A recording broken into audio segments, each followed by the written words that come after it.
来继续来到高雄燕巢的凤东路，伫半暝1点外，一尾大蟒蛇烧出来大路顶，这个骑士无看到，直接甲咬落，结果这个骑士喷飞出去，人车倒地，惊一个赶紧来报警。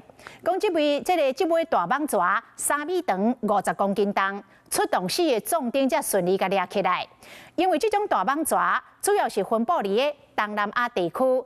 台湾较罕去看过，所以研判这尾蛇应该是有人饲。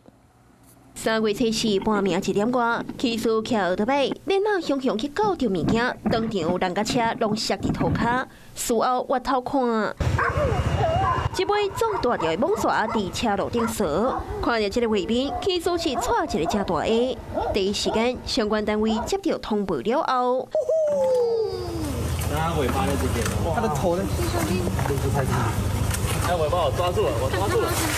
快点！这尾蛇所一比较加油站比，因为伊的体积真正有够大，来猎人员用袂少时间，才到我甲卷起来，马尾出动4个查甫人，才掠到这尾蛇。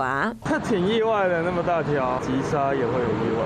我没有看过那么大的蛇，怕上班的时候碰到蛇啊。哦，还是会啦，因为之前这边还是会有蛇出没。这尾蛇出现伫高雄燕巢的凤东路，事后经过了解，这尾是网纹蟒，3公尺长，50公斤重。虽然报道验过正雄兵，主要分布伫东南亚。目测长度约3米，目前已后送至屏科大。在台湾好像是，除非是人家饲养的才会有，山上是没有这种蛇了，顶多山上就那种。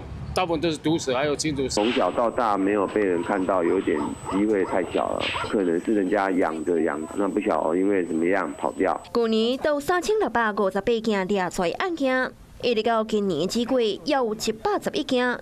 也拿这尾蛇受人饲的唔甜，也是家己偷偷扫出来，即摆恐惊也加做调查重点。 你好，我是宋彦明。想掌握最及时的新闻资讯吗？赶紧订阅、按赞、开启小铃铛，锁定华视新闻 YouTube 频道。